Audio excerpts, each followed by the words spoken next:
দেশের রাজনৈতিক পরিবেশ সন্তোষজনক রয়েছে বলে দাবি করেছেন অর্থ উপদেষ্টা ডক্টর সালেহউদ্দিন আহমেদ। একই সাথে তিনি বলেছেন, আইন শৃঙ্খলা পরিস্থিতি নিয়ে সরকারের আরও কঠোর হওয়া দরকার। আরিফ জামালের প্রতিবেদন। সম্প্রতি আগামী সংসদ নির্বাচন এবং গণভোটের তফসিল ঘোষণা করে নির্বাচন কমিশন। তবে কমিশন নির্বাচন পরিচালনায় যে অর্থের প্রয়োজন সেই বাজেটের বিষয়ে এখনও অর্থ মন্ত্রণালয়কে জানায়নি।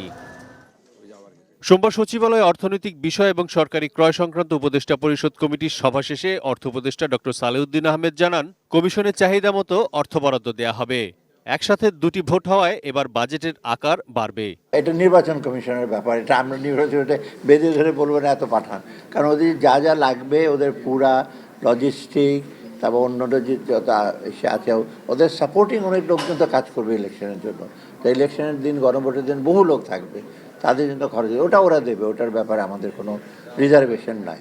এক প্রশ্নের জবাবে অর্থ উপদেষ্টা নির্বাচন এবং দেশের রাজনৈতিক পরিবেশ সন্তোষজনক রয়েছে বলে দাবি করেন। রাজনৈতিকটা আমি মনে হয় কনজেনিয়াল, কারণ রাজনৈতিকরা ওরা বলছে আমরা ইলেকশন করবো, কেউ তো বলে না শিডিউলের ব্যাপার দেবেন, সবাই এক বাক্যে বলেছে যে শিডিউল ঠিক আছে।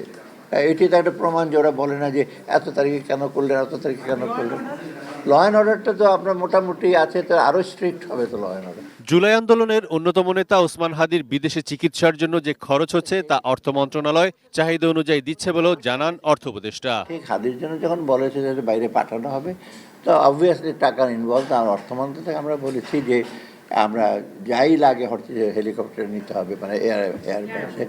কিন্তু লাকিলি অর্থ মন্ত্রণালয় তাদের নিজস্ব বাজেট থেকে দিচ্ছে, পরে হয়তো অর্থ আমরা হিসাব করবো। তো এই ব্যাপারে কোনো দ্বিধা ছিল না, যখন ডিসিশন নিয়েছে বোর্ড যখন বলেছে তখন immediately government took it up. ক্রয় কমিটির সভায় ভারত থেকে চাল এবং কম দামে দক্ষিণ কোরিয়া থেকে এলএনজি কেনার সিদ্ধান্ত হয়। এলএনজি আনছে ওয়ান অফ দ্য লোয়েস্ট প্রাইসে।